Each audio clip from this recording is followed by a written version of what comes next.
Good evening, everyone. I'm Terry DeYoung, the Director of Athletic Bands here at William Penn University, and I have the pleasure to introduce your speaker tonight for the Leader Speaker Series this month. And I think we're going to find it very interesting.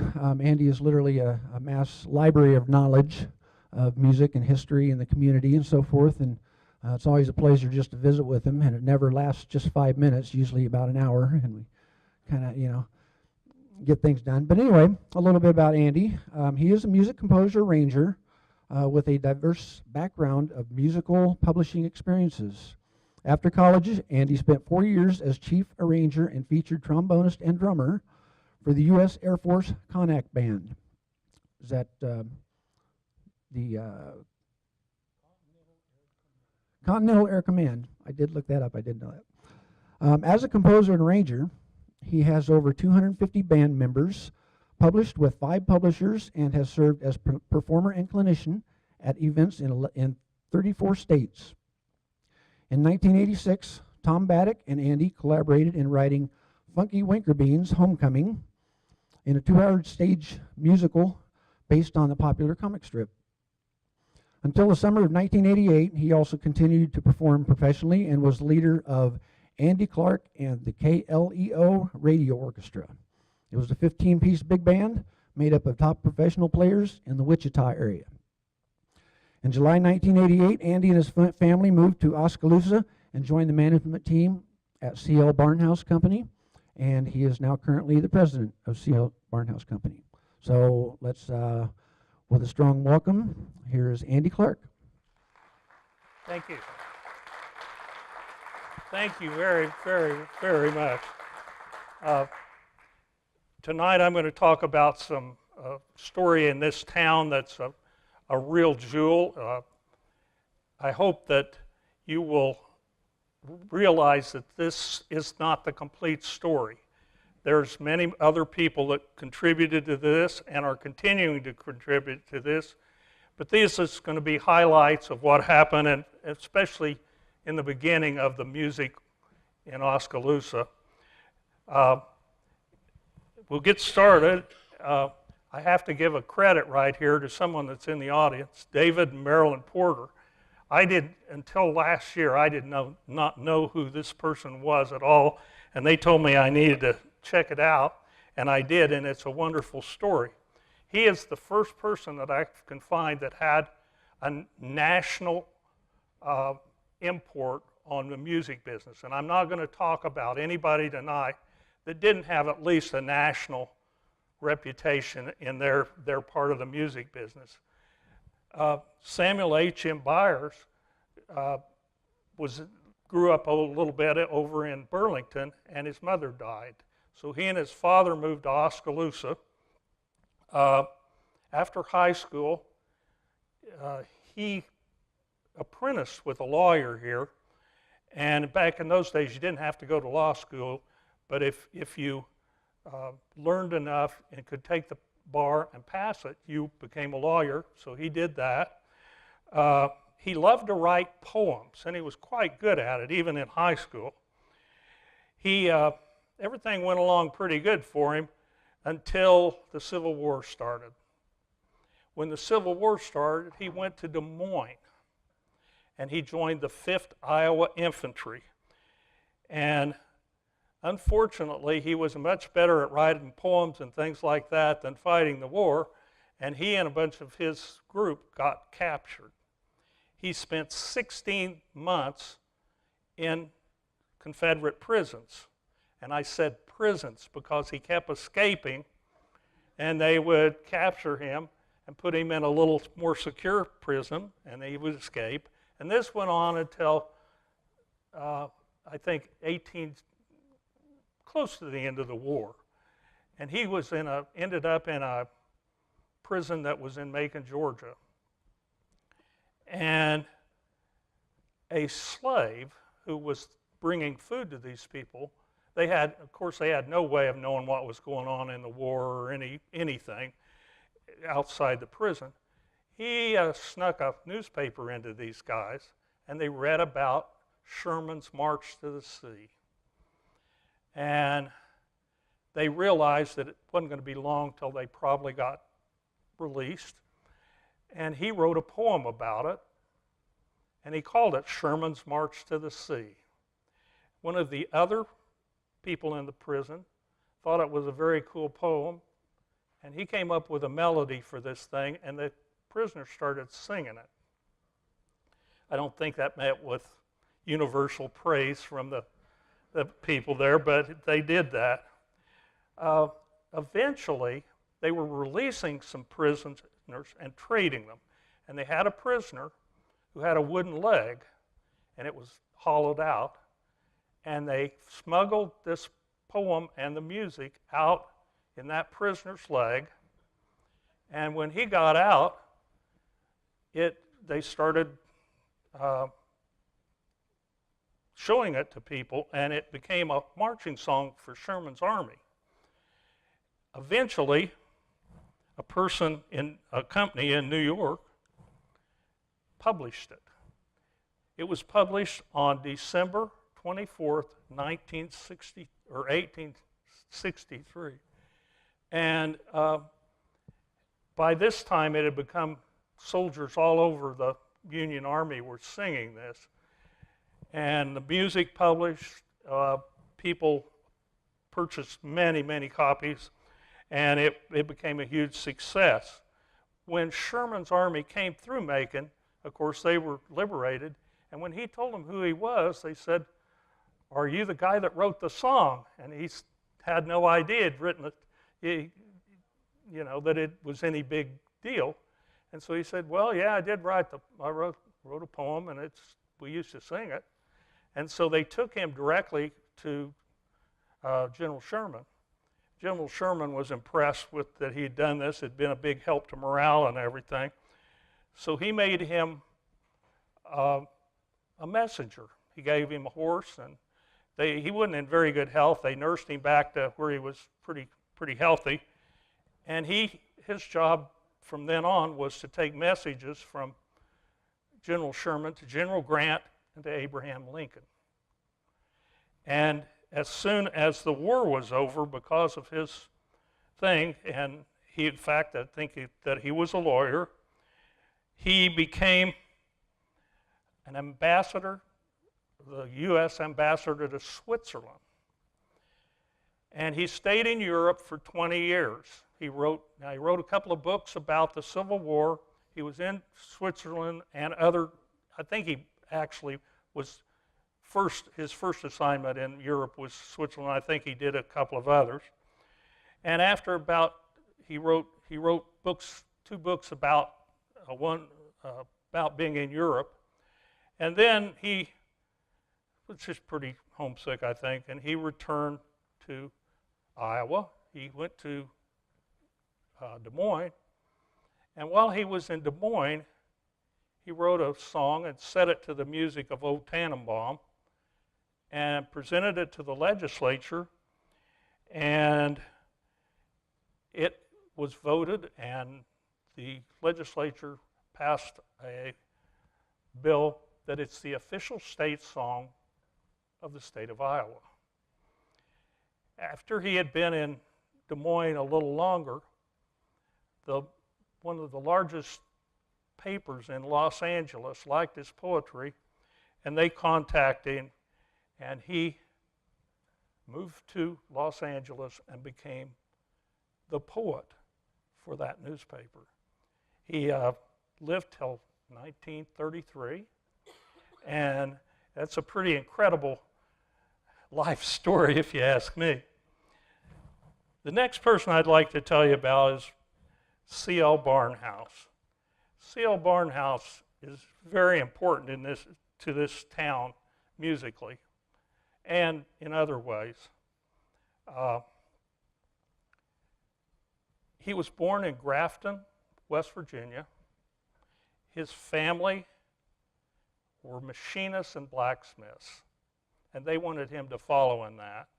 Unfortunately, when he was about 12 years old, or 10 years to 12 years old, an uncle gave him an old beat-up cornet. And the uncle showed him how to finger a scale and taught him by rote how to play a hymn, and said, "You're on your own." And this guy was not anybody's fool. He figured it out, and by the time he was a couple of years past, he was a pretty darn good cornet player. And he didn't have a teacher. He just figured it out. And they had a town band in Grafton called the Grafton Cornet Band. It was an all-adult band. When he was 12 years old, he went to the band and asked them to allow him to play in the band. They listened to him. They were impressed. But what they really needed was an alto horn player, and he told them he'd learn that real quick. And so they put him in the band he was the only kid in the band. And by the time he was age 16, they elected him the leader of the band. And he just took to it wonderfully. He worked at it. He nearly drove the town nuts with his practicing. As a matter of fact, there's letters that we've read where they joked about having sent him to the river outside of town to do his practicing because he just practiced incessantly, and it was just driving everybody nuts. He wanted a nicer horn, so he walked 4 miles for a job every day that paid 90 cents a day until he got enough money to buy himself a good horn. And it became pretty obvious to his family he was not going to be a machinist, I think, and they didn't like that at all. And they tried to convince him that being a musician, especially in those days, it was just not a smart thing. So they talked to him about it, and it didn't do any good. And he got an offer to join a traveling show. It was A.W. Love's Traveling Minstrels or something. And this guy promised him a bunch of money. And he left with his cornet and played in the band that backed this show. They went from West Virginia up the coast, and they went to Pennsylvania and clear up into northern New York. And then he learned lesson number 1 about the music business. When he was supposed to get all this money from this season-long tour, the guy didn't have the money, for any of them. And so he got just enough money from the guy to get a train ride home back to West Virginia. He came back to West Virginia. He was pretty discouraged, as you would imagine. But he was such a good player that he had other opportunities. He worked a summer in a big exclusive resort back then, playing in a band. And eventually, another traveling show that was a much higher level show, they asked him to join this, and this show was going west. And he thought that would be good, and they promised him a lot more money. So he left, again, against the family's wishes, and they took off with this show. They ended up crossing the Mississippi at Burlington. They played there. Then they came to Mount Pleasant. They played there. Then they came to Ottumwa, played there. They came to Oskaloosa, and they played here. And then they went on to Des Moines. And by this time, he had noticed that his pay wasn't working out, wasn't adding up to what he'd been told again. And so there's 2 stories, and you'll have to pick out which one you believe. Story number 1 is that the leader of the band just left in the middle of the night with all the money and left the whole troupe stranded. Or the second story is that when they were supposed to move on, he just didn't go, and he stayed in Des Moines. And he formed a band in Des Moines. It was called the Big Six. They started out, they had a job at a roller skating rink, and they played the music for the roller skaters. And by this time, there was a couple of things about Mr. Barnhouse. He took this book. He bought this book. It's a book on the basics of writing music. It's called Harmony and Instrumentation by Oscar Kuhn. The book's copyright is 1880. And he bought this book and he studied it, and he started writing music for this little band. Somewhere in this time period, he wrote a march, and it was quite nice that they were playing. He sent this book, or sent this march to J.W. Pepper in Philadelphia, and they agreed to publish it, and they paid him some money to do this. But if you can imagine, with no teacher, you're going to learn to write music out of a book by just reading it and absorbing it. And he at that young age had already got this music published, so the guy was sharp. He played around Des Moines for a couple of years. That band actually went off for a couple of months with a circus and played with them. And then they came back to town, and they were quite popular in Des Moines. When the town of Mount Pleasant heard about him, and they offered him a job directing their town band. He was there for a couple of years, and one of the neat things, he had decided, after the deal with getting his music published by J.W. Pepper, he figured out that he didn't get much money for it, but if he had done that by himself, he could keep all the money from it. And so he learned what it took to engrave music. In those days, it was you engraved it on sheets of lead, and you used tools and a hammer. And if you wanted a staff, you pulled this tool across, and it drew the lines in the metal. And if you wanted a treble clef sign, you took the treble clef die and you whacked it where it was supposed to be. Any words had to be spelled backwards. The music had to be engraved backwards. And he did this. The first thing he did was with his machining abilities, he went to a machine shop in Mount Pleasant and told them that he would work for them part-time if they would give him access to the tools to make his own dies. And he did the machining, we have all the tools at work, and they're tiny, they're perfect. It's just unbelievable that anyone could make these dies in this kind of a deal. Now think about how hard it was at that time to get a single sheet of music engraved, but much less parts for a band or an orchestra or something like that. And especially if it had a whole lot of notes in it, you had to figure out the spacing. It was just a nightmare. Well, he did it. And he published his first piece of his own under just his own name, and at the bottom, for a publisher, he just used C.L. Barnhouse. He published it in Mount Vernon in 1886. It sold pretty good, and he thought this was pretty cool.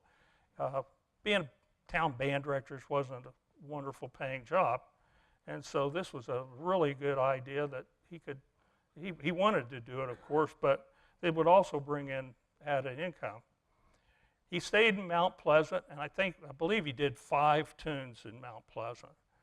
And then he got an offer to go back to Burlington and direct the yacht club band on a yacht club that was on the Mississippi River. And he stayed there for a year. And the next thing that happened was a band here in Oskaloosa called the Knights of Pythias Band contacted him and made him an offer for the following season that they wanted him to come to Oskaloosa and be their band director, write music for their band. He accepted it because he had been to Oskaloosa, he liked it, and that it was a raise in pay. They were going to pay him $35 a month. And he came to Oskaloosa, and there was something about, I don't really understand all this, obviously wasn't there to understand it, but he seemed to get along great with the band here and the people in the town, and he became very popular. His He did more publishing. He actually set up an actual business and called it CL Barnhouse Music Publishing. And he just thrived, and so did the band. In 1904, there's City Band here, which at that time was still the Knights of Pythias band, traveled to Louisville, Kentucky for the Knights of Pythias annual convention, and they were the band for the convention. On the way back, they stopped in St. Louis and played at the 1904 World's Fair. There were two other bands that played at that World's Fair. Patrick Gilmore, who was the predecessor of Sousa, of being the nation's most popular band leader. He was from New York, and actually, I think he grew up in Massachusetts, but then he moved to New York. He was a big deal. And John Philip Sousa had his band there. And so the three bands at the 1904 that we know of that played there were the Oskaloosa band and those two guys. That's pretty good. I also know that Patrick Gilmore played some Barnhouse music at that and asked Mr. Barnhouse to come up and conduct it, and he did. So he was moving up in the band world and everything, and he was certainly popular here in town. The people, in that period, band concerts were the main big source of entertainment, and the square would, people on Thursday nights and Saturday would flock to the square because that was pretty much you didn't have much else to do, and he was very popular. It worked out really good. As time went along, he did give up the band, and I'll tell you about the person in a minute that he gave up the leadership about it. But then after that, he spent full time on the publishing company. He attracted a lot of very good writers to the company, and it was really becoming a really going concern. In I believe it was 1918. That's when he decided to stop being the band leader. 6 years later, when that band leader left, he became the band leader of the band again for 1 year, and then he became also the director of the band at the high school for that year. His health wasn't doing too well, and so he they turned the band over to someone else after that 1 year. That would have been like 1926. Unfortunately, he passed away in 1929. We have, just so you know, we have one of his great-granddaughters right here in the audience, Barb Sundstrom, and he did a lot of good in town. In 1909, they were still using a wooden bandstand down on the square. He had a friend who was from Oskaloosa but was a architect in Des Moines, and he and this architect got together, and he told him what he wanted for a bandstand.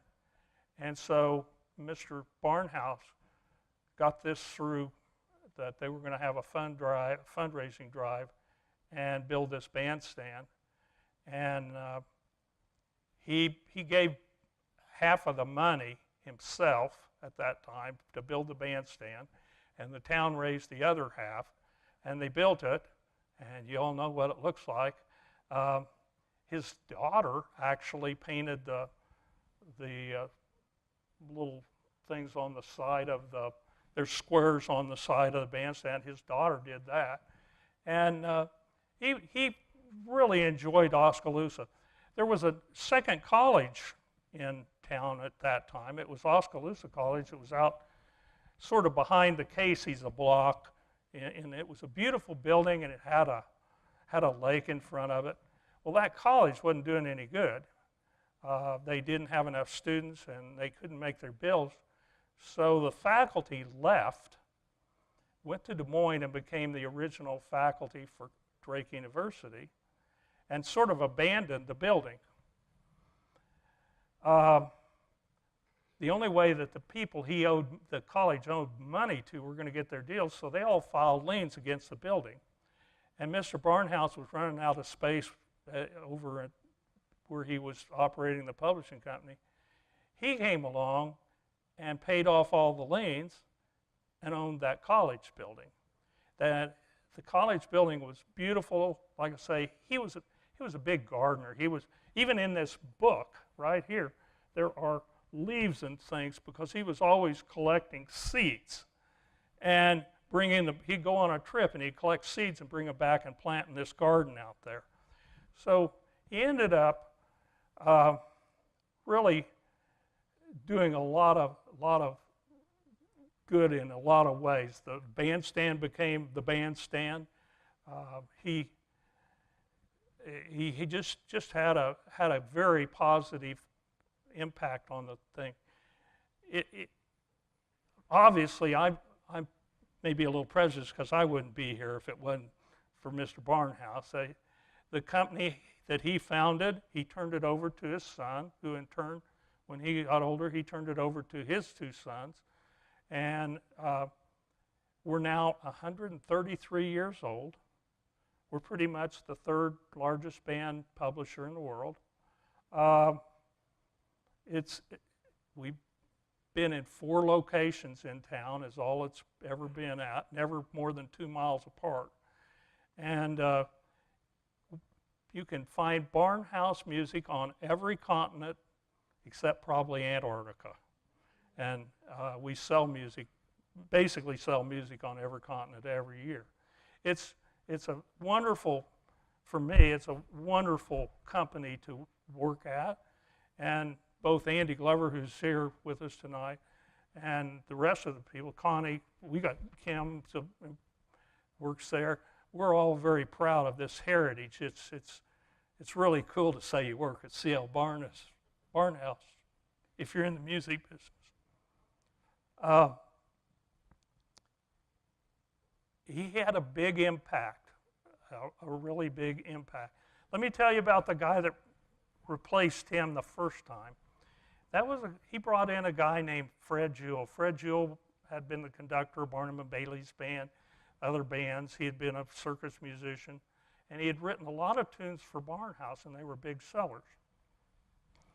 And when he came here, the first couple of years went really good. And then he was also, I forgot to tell you, he was also working part-time at Barnhouse. And I don't know what he was doing, but I'm guessing he might have been setting type like that or engraving music or whatever. But what actually happened was that he decided he would start his own music company and make more money. So he started Fred Jewell Music, which was located at 125 South Market. There, we believe that's basically where the Chinese restaurant was. And I believe it was upstairs where the Chinese restaurant was. And he did some good things in Oskaloosa. Right at first, it was a really good deal until he did that. And then he had started the first band at Oskaloosa High School. And he started with nothing, and by the second year, if you find the annual, there are glowing reports of how good the band had become in just 2 years, and that they had a lot of praise for Mr. Jewell. And he wrote pieces that we still sell today, just like Mr. Barnhouse did. He also directed a theater orchestra at the movie theater in Rose Hill. It was, to make a living back then, you did a lot of different things.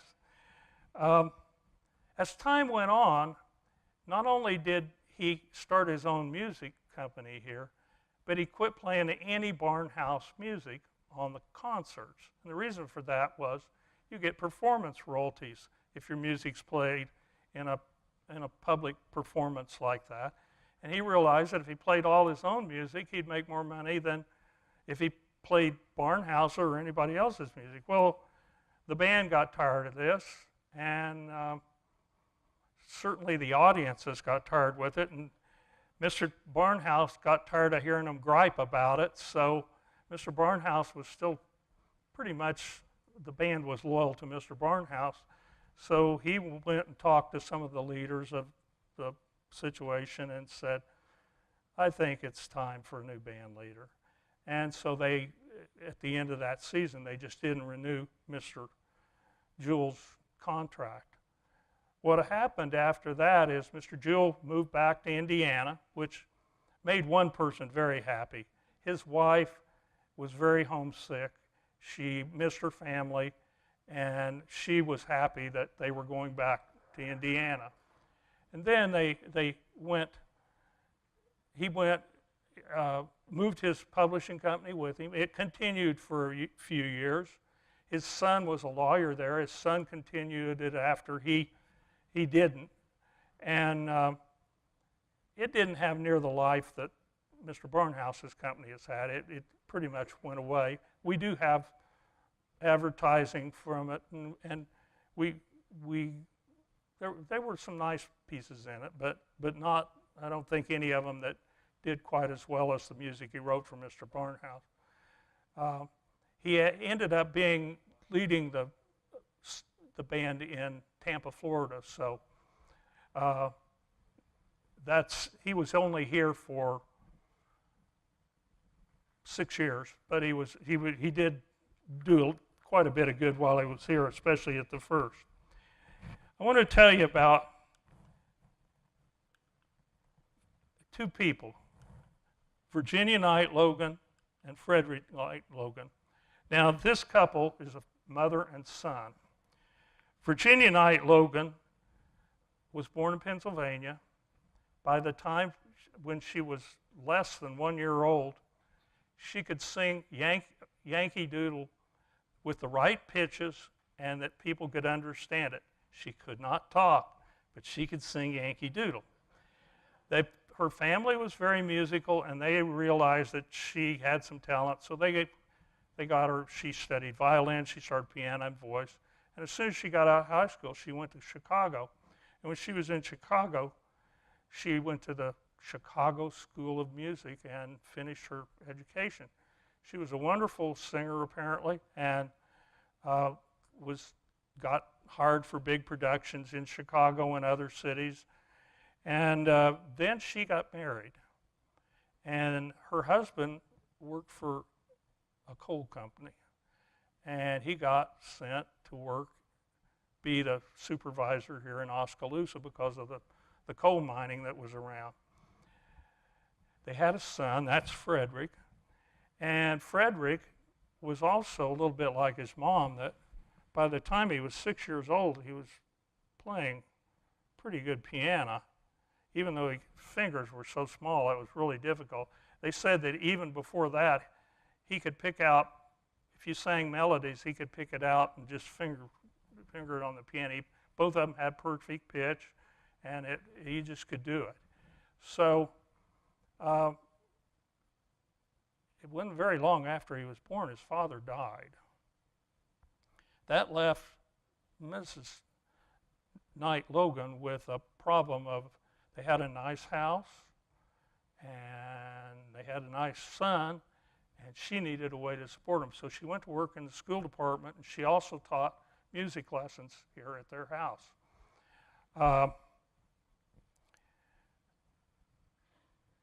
As Frederick grew, he would accompany his mother when she'd get invited to sing places. He would accompany her, and they said by about the age of 12, he was very professional in what he could do. She believed that one of the things that was good for education of young people was travel. And so she, in the summers, when she wasn't teaching at the school, she would take engagements in the big cities, Chicago, Milwaukee, St. Louis, all over. And she would take Frederick with her, and he would be her piano accompanist. Well, pretty soon after that, everybody else wanted Frederick to accompany them because he was better than the other pianists they had. So it ended up being a really good deal for them because they could hire him to be the pianist, even though he was 14 years old or something. And they hired her too. So this went on for a number of years. And then there was a little episode which became very important. And, well, I'm getting ahead of myself. First, he went to Chicago. They moved to Chicago. And he studied at that same school. And she could sing. And they lived at the most exclusive hotel in Chicago, the La Mansion. And he played piano 3 nights a week in the most exclusive club in town. And so he was able to put himself through music school by his playing in Chicago. And he met all the important people and everything there. And after he got out of that, they moved back to Oskaloosa. And he was here, and a band leader from northern Missouri, his name was Epple. And Mr. Epple came up here and asked Frederick if he had this little melody written down, sketched out. He'd heard some fiddle player play something like this, and he asked him if he would make a band arrangement for this guy's band of it. And so Frederick said, sure, and he made it, and the guy gave him permission to do anything with it he wanted. So Frederick also made a piano arrangement of it. He took it to Mr. Barnhouse, and in the worst mistake ever made at Barnhouse Music, Mr. Barnhouse said, I don't like it, it's trite, I don't want to do it. So this didn't stop Mr. Knight Logan. He hopped a train, went to Chicago, and went to all the music publishers. They were all down on Wabash Avenue at that time. And he just kept going to him. He kept getting the same answer basically as Mr. Barnhouse. And there was one left, and it was a little company called Forster Music. It wasn't a big publisher. It was sort of a new company. They had a few good writers, but it wasn't a big deal. That was his last chance. He went in there, and that guy said, oh, I really like this. I'll publish it. And Mr. Logan had named this the Missouri Waltz. And this Mr. Forster that owned the company wanted to have one of his writers add some words to this. He said, sure, and they did. And it became the Missouri Waltz, the state song of Missouri. In 1914, that was one of ASCAP, which is the people that paid the royalties from performances and things. That was in the top 15 of the most played pieces in the country. And by 1920, I believe, it had sold 8 million copies of piano rolls, sheet music, any other way you could do the thing, band arrangements, orchestra arrangements. So this sort of upped Mr. Knight Logan's profile in the music industry. You don't have a big hit like that without it being a big deal, both to your income and your reputation. He and his mother moved to New York City, and he became the toast of the town in New York, playing for the big stars. And Caruso, the great tenor, sang his songs in his concerts and things like this. And his mother wrote the words to a lot of his songs. And she also performed in New York. So for a while, this was really cool. They were really on top of the world. They were making good money and everything. They'd left the house with her mother, who had moved out here at some point. And everything was going good, and finally they sort of burned out is what really happened. And they missed the small town, and they just were tired of this frantic lifestyle. So what they did was they just picked up and moved back to Oskaloosa. And their plan was to start a music school in their house, teach kids. In things I've read, one of the things that I've seen it in 3 or 4 different articles that they would take students if their parents couldn't afford it. If the kid wanted it and would work at it, they would do it for free to those kids. And she became the choir director at the First Presbyterian Church. He was the organist. He was writing music and still published it, and it was selling. They were doing good. He was still getting royalties off that tune. There's a funny thing. This didn't happen in his lifetime, but after he died, one of his songs, which really wasn't that big a deal, it's called Pale Moon, and he died in 1924, and in 1940, or 1938, the Tommy Dorsey Band did an arrangement of Pale Moon and had a record of it, and they had a singer sing it, and that singer was Frank Sinatra. And it's too bad. There's no way he would have ever known that happened, but that's the second big hit that he had, so I'm sure they made good money like that. Mrs. Virginia Knight Logan was quite a politician. She served many political posts around and was a delegate to national conventions of the parties, and she also was an officer in the state women's club organization, and she was one of the founders of the Oskaloosa Women's Club.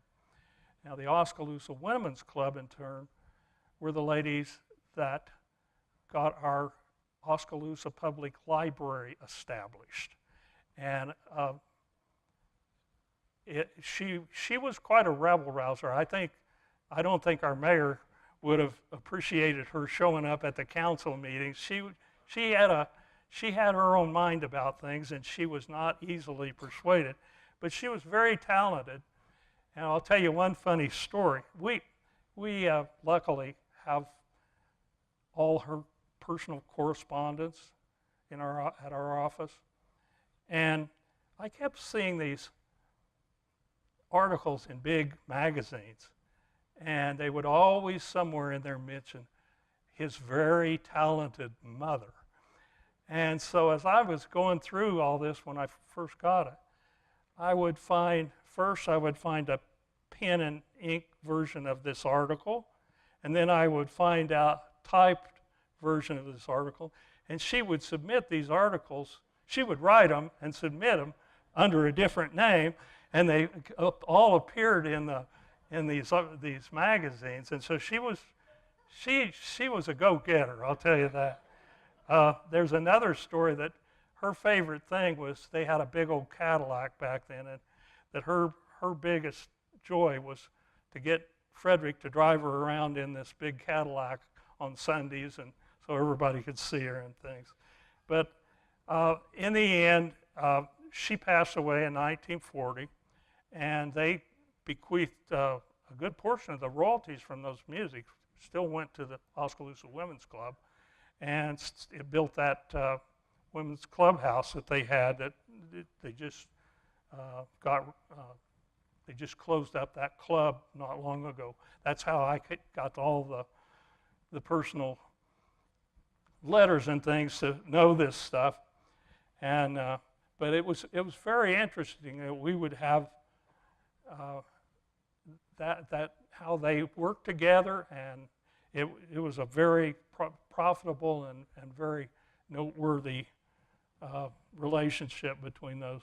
That's the original cover on the Missouri Waltz, and the other guy's name was John Valentine Apple. I couldn't remember the whole name, but okay, this band. I doubt if very many of you have heard of Thurlow Lawrence. Thurlow Lawrence was born just northeast of town on a farm. His father was a physician, and his father's job was he worked for the U.S. government, at Bureau of Indian Affairs, and he would go with people. He would go to Indian reservations, and he was a doctor for the Indian reservation. He would travel from reservation to reservation and treat their medical issues. Thurlow, when he was born, was not a very healthy kid.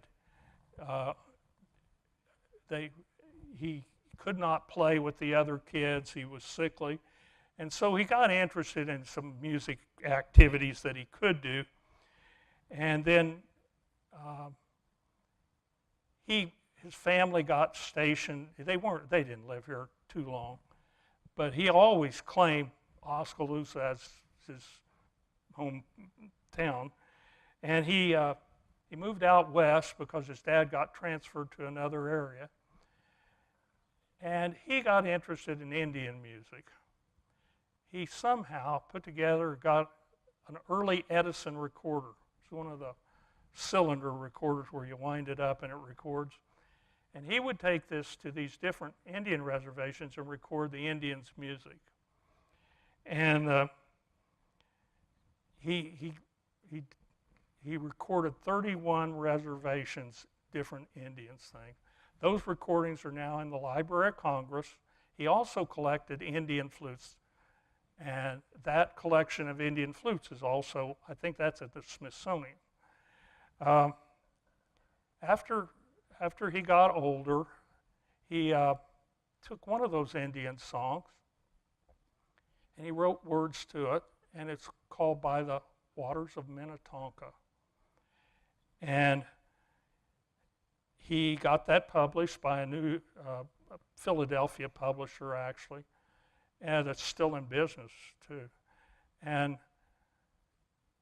that tune was similar to the Missouri Waltz in that it's a haunting melody. It's a sort of a strange little tune, but it's very, very cool. And it got very popular, and in the exact same year, 1914, it was also in the top 15 songs in the U.S. for performances. Now, what is the probability that 2 of the top 15 pieces in the United States would be written by people from a town of probably back then 7,000 or something, and certainly that they would have that success? Now, when I got here, and I was talking to Chuck Barnhouse, and he mentioned this guy, and I said, well, what about him? What's he got to do with Oskaloosa? And he told me some of this. And I moved here from Wichita, Kansas. And after he had this success with that tune and some other, he had a little bit of success, he had ended up as a college professor. He ended up, about his third college, he ended up at Wichita University at that time. And the reason I knew the name seemed familiar to me, when you walk in the music building at now Wichita State, the music library, there's a big sign. It's the Thurlow Lawrence Music Library. He was a very beloved teacher in Wichita, and I'd heard his name all these times, but I didn't ever know what it was about. So I just wonder about how 2 people in a little town like this could have huge hit records or hit songs in the same year. And it's just unbelievable that it happened, but it did happen.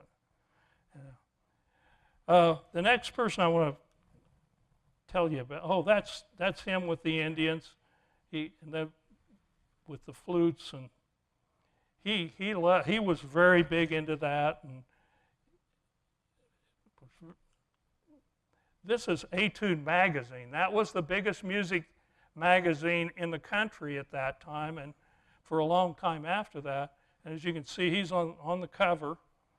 And that, again, we get very few people in Oskaloosa that are on the cover of the most popular music magazine. And so, Bill McMains, probably some of you guys know him. Bill grew up here. He played the organ. And he actually studied with a lady who took organ lessons from Frederick Knight Logan. And he got very good at an early age, and he got a job playing in a skating rink here, I believe, here in Oskaloosa. And he just got better and better, and so he went off and he went to Chicago, and he got where he appeared regularly on just about the time TV started. He was on big national radio shows. He would play the organ, and he was on TV. He was on the Dave Garroway show. He was on all sorts of these different. He was actually even on Louisiana Hayride one time. I can't figure how you'd have an organ on Louisiana Hayride, but he was. And he in New York, there was a classical music hour, and he would be the accompanist for these singers that sang on that. And he just traveled around and things, but he would come back to Oskaloosa a lot. He taught in the Fremont schools. I've heard that. I don't know what he taught, but he did teach there a little bit. And he became a representative Conn Organ Company. Now, I'm going to tell you something else that doesn't sound like it could happen, but it did. In 1952 and 1956, he played the organ at the presidential conventions of the Republican Party and the Democratic Party. Two different, 52 and 56. What do you think the chances of that happening in today's society? In 1960, he played the Republican convention, but he couldn't play the Democratic convention because they had it in the Cow Palace in San Francisco, and he was an employee of Conn Organs, and that auditorium had a competing organ in it, and Conn would not let him play in that thing. It was said that one of the reasons he played for these big conventions is that he had over 2,000 tunes that he could play from memory at any time, just you name it, and he could just play it.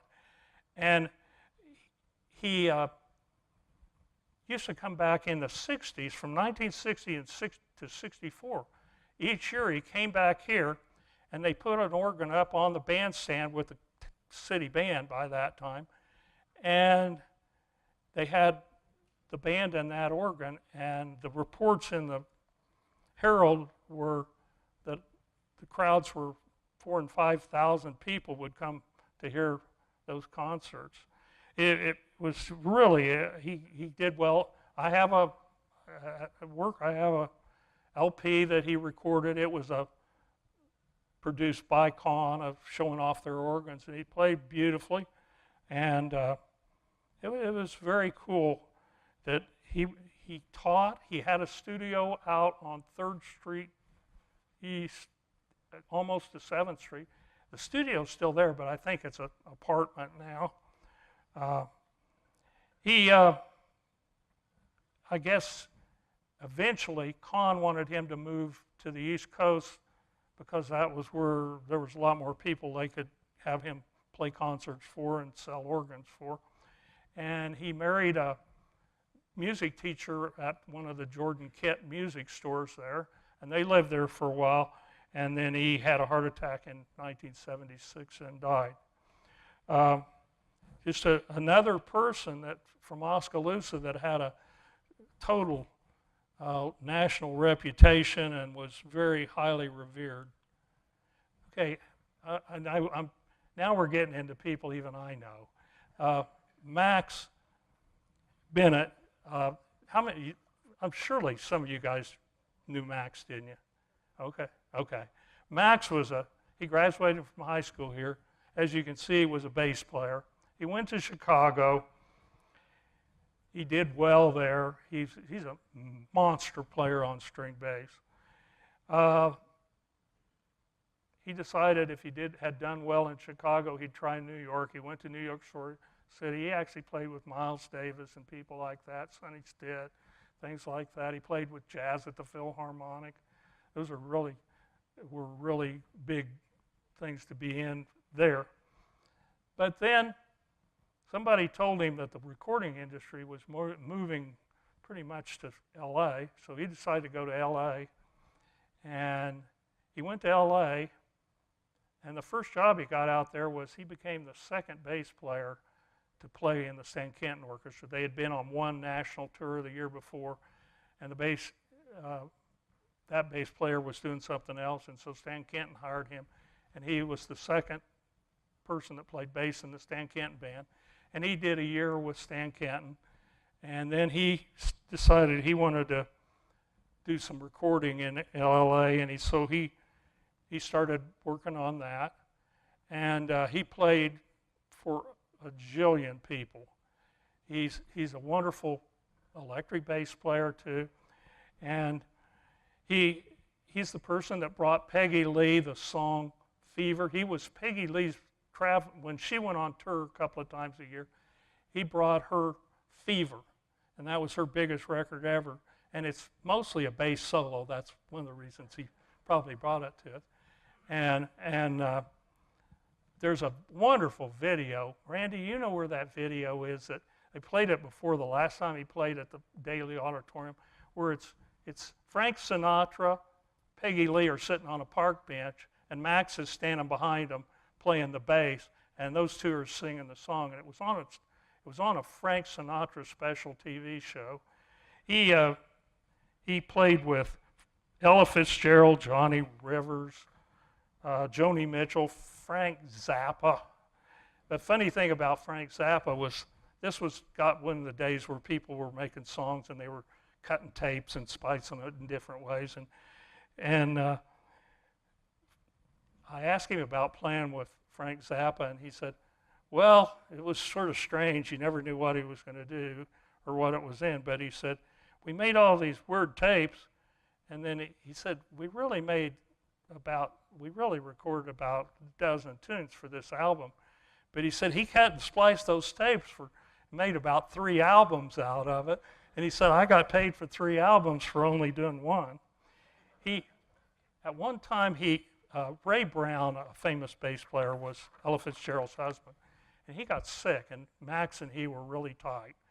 And so Ella was going to Europe, and so they asked Max if he would go to Europe with Ella Fitzgerald while her husband recuperated, and then he would play, as soon as he got well, he would play Max's jobs that he had booked there. So Max went, and they did a concert in, I think it was Berlin, and a company over there recorded that concert.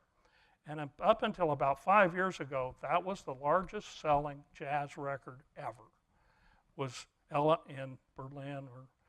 She did several different of the European cities like that, but that one was the biggest seller.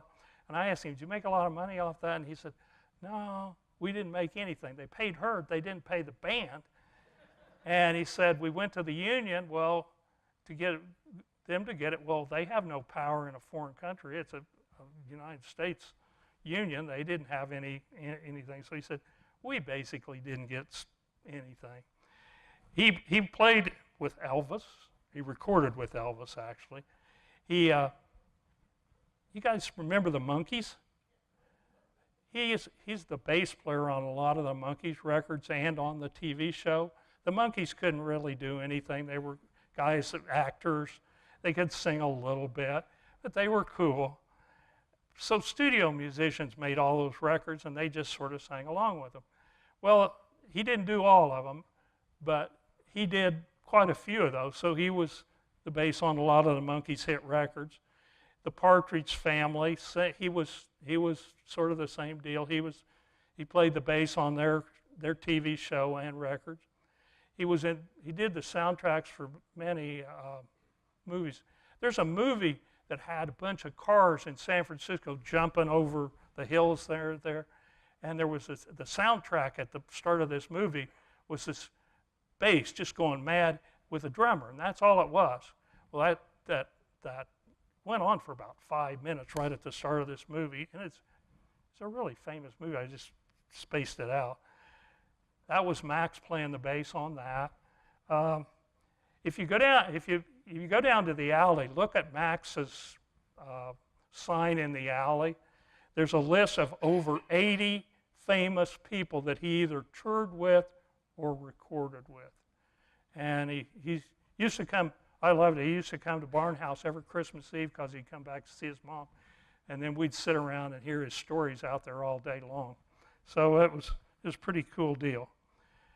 All right, the next people on the list are, there's what he looks like. By the way, he's 89 years old. He still plays the bass great. He's still playing some gigs.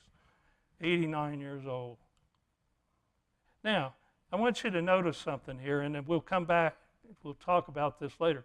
That's Max, and he's talking to Phil Jones. Guess where Phil Jones is from? He's from about 3 blocks from here. His parents were Harriet and Burl Jones, and they lived on Penn Avenue, just down the street, a couple of blocks. Okay, and that was taken in L.A. Okay, we've been talking about people that wrote music and recorded it and all that, but now I've got to tell you about another part of the music business. Tip Lamberson was a world-class flute player that lived here. He was also had a graduate degree in engineering. And he had a flute, and it wasn't up to his abilities and his standards, and he wanted to buy a very high-level, professional-level flute. So he went to Indiana, where the 2 main flute companies are. He went to the first flute company, and he asked if he could try out their professional flutes, and they said, sure. They let him play their best flute, and he said, oh, this is great. I want to buy it. They said, oh, that's not for sale. We have a waiting list for those. This is just the one we show people. It'll be 4 to 5 years before you can get a flute like that. So he said, no thanks, and he went over to the second one, and the exact same thing happened. So here we are. He's frustrated, and he comes home. And remember, he is an engineer. And he decides, I can do better than that. I can design and make a flute. And so he designs a flute. And he goes over to Pearl West, who owns West Music in Iowa City. And he talks to Pearl about this. And Pearl's having trouble getting those professional model flutes, so he's really gung-ho on this deal. And he says, I'll tell you what, I'll back you in this deal, and I'll be the distributor of these flutes. So he would get first choice of all the flutes to sell. That would be a pretty slick deal for him. So he provided the startup money, and they then needed someone that had the ability to actually build the flute. And Pearl said, well, I've got this repairman, and he can just take any horn, no matter what, how bad it is, and bring it back to life. And he could certainly build a flute from scratch if he had the materials and the stuff. So they talked to a guy named Alton McCandless. I don't know if I'm sure a lot of people here know Alton. And Tip gave the stuff to Alton, and they used his designs, and they built flute number 1. They played it. Tip had other good flute players, and they made some suggestions. The first time it was close, but it wasn't the real deal. So Tip went back to the drawing board and figured out what was wrong with that one. And he corrected, it was intonation problems and things like that. And he corrected it. And so they had flute number 2, and Alton built that. And it was really good. So what ended up happening at that time was that they started a production line in Oskaloosa where basically at first it was just Alton. Tip made the dies and everything that you stamped out the parts with from World War II stamping machines, and they built these from scratch, and they started selling them. It was slow at first, people haven't heard of this company and everything. So Mr. Westcott's sort of impatient, and he couldn't give them away right at first because nobody had ever heard of them. So he ended up just asking out of the deal, and so they made made an agreement, and he got out.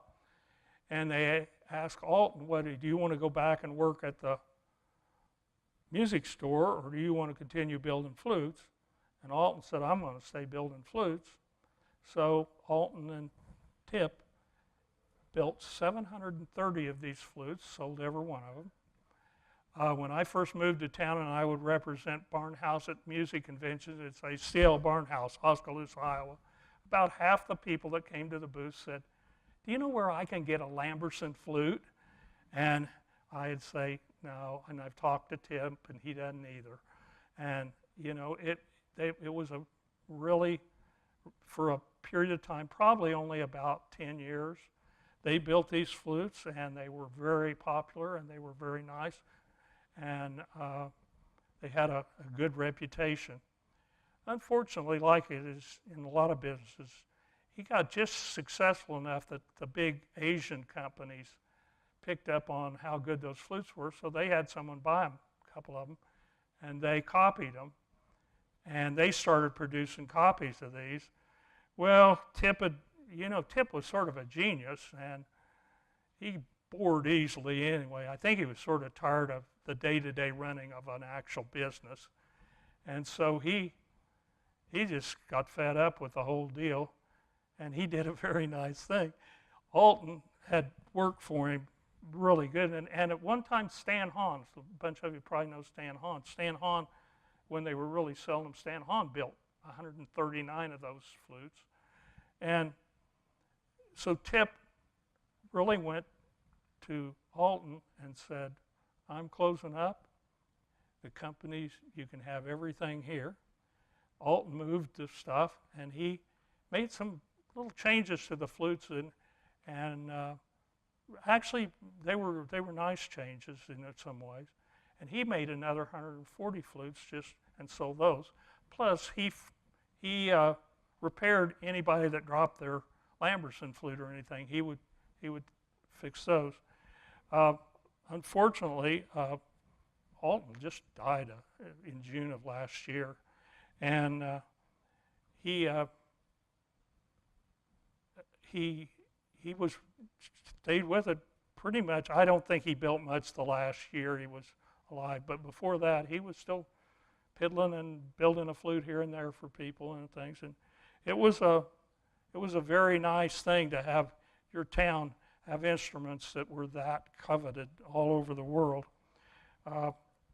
One of the things about Alton I want to tell you, for all the country and western fans there, he had a son who's from here, and he was a violin player, fiddle player actually.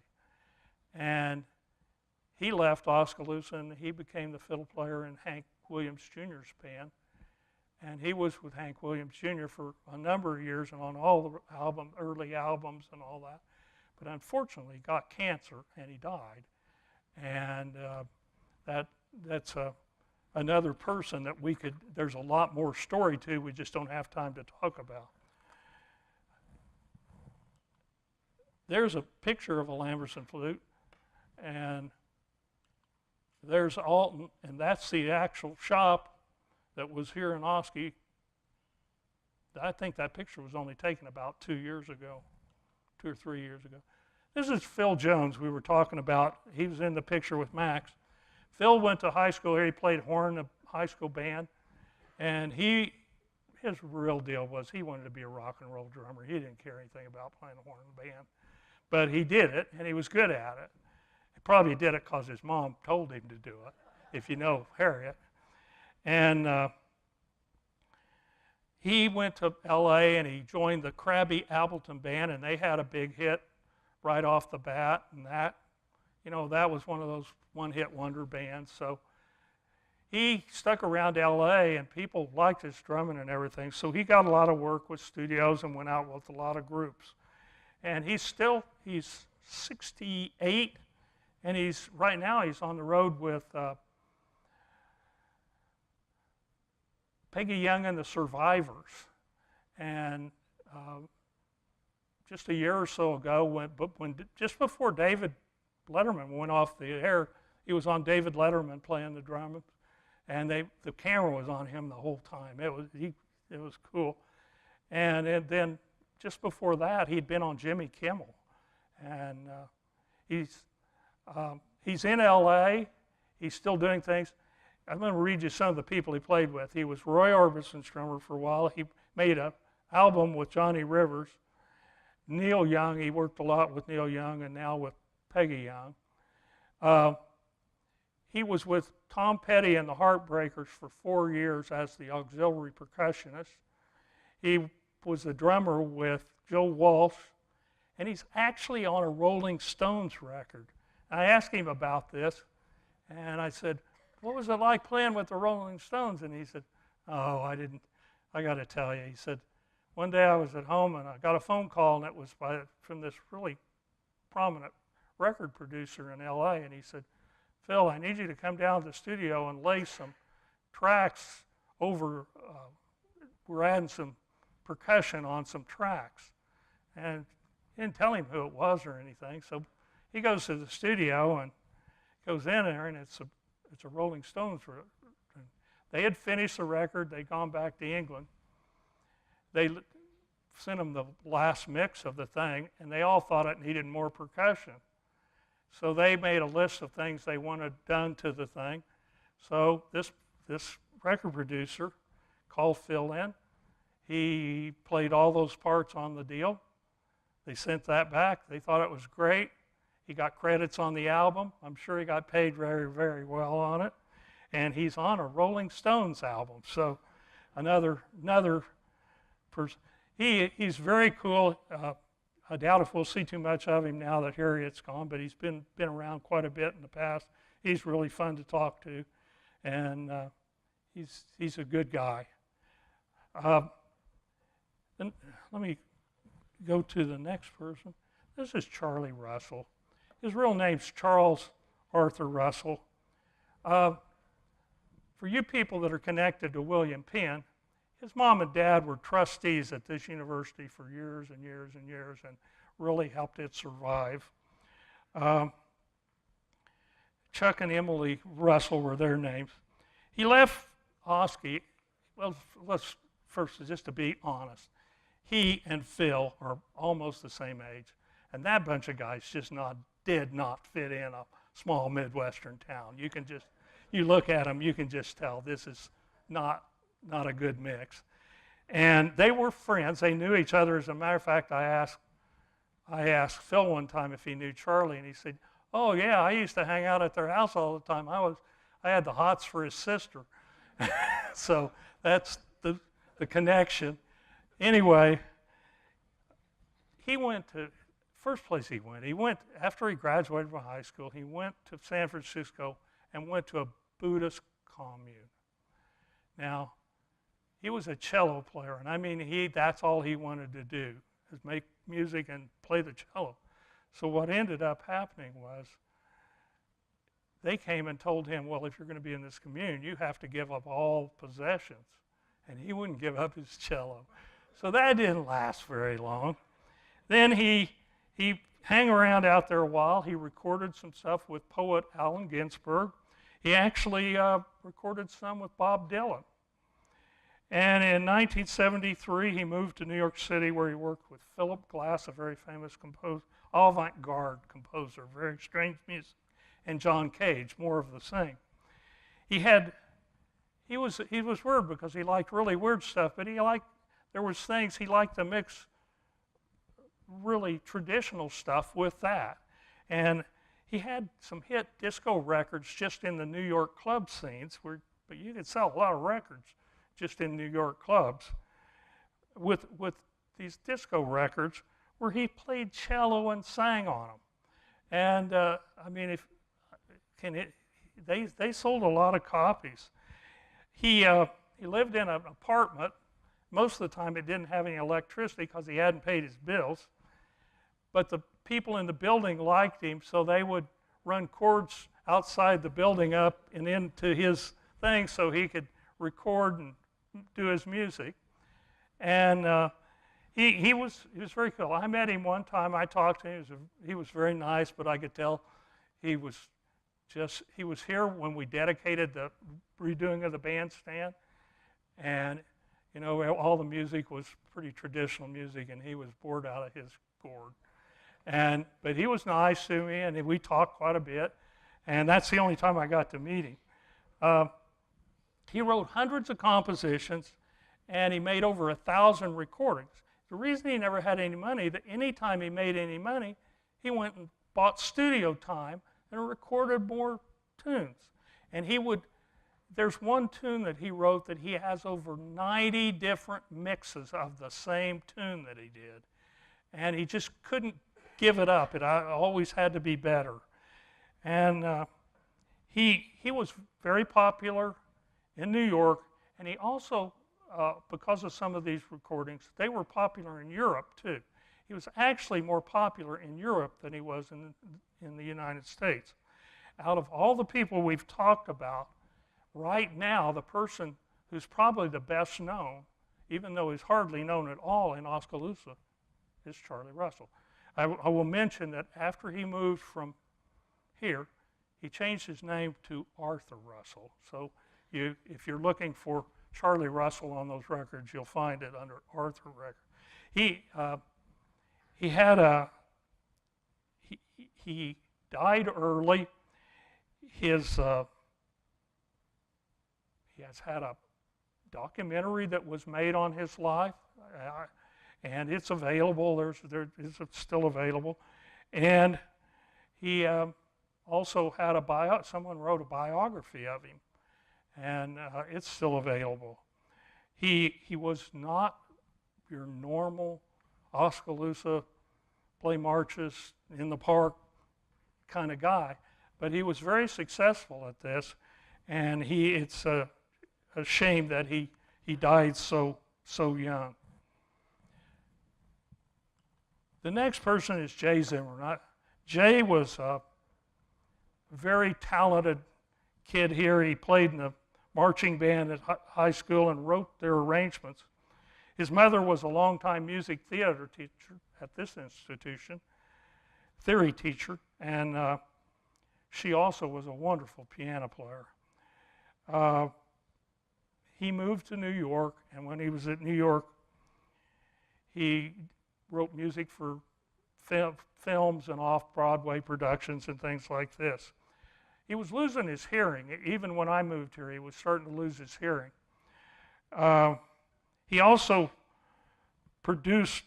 he did character voices, and he did them on Batman videos, on Captain American videos, and also on McDonald's commercials. I think he had a lot of work. He worked for one of the top music producers, and I had a day job working for one of the top music producers in New York. He wrote 30 children's songs that were published by Warner Brothers in a collection, and he was doing very well.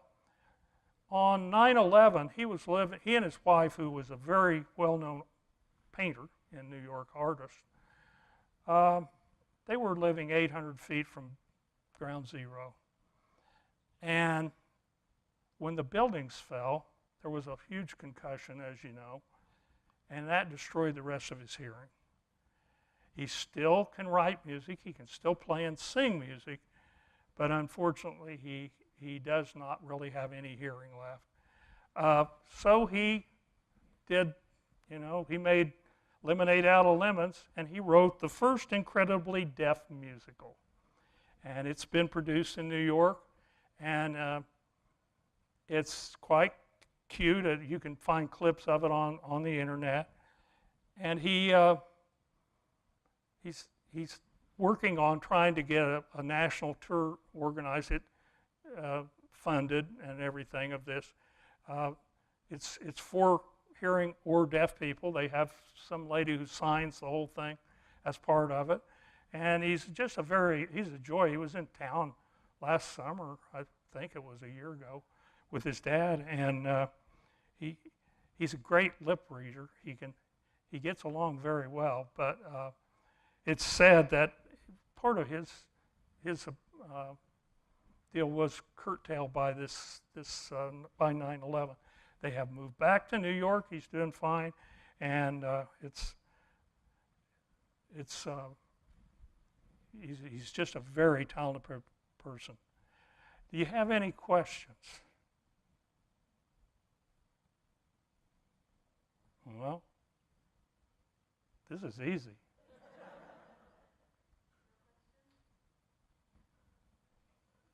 Okay. All right, then. I don't think my mic's on. I'm Lauren Abbas. I'm the coordinator of the Leader Speak series, and I wanted to thank you guys for joining us tonight with Andy Clark. He'll be around afterwards if you want to talk to him for a little bit and ask your questions then. So have a good night, and thank you again for coming. Thank you. Thank you very much. Not a problem.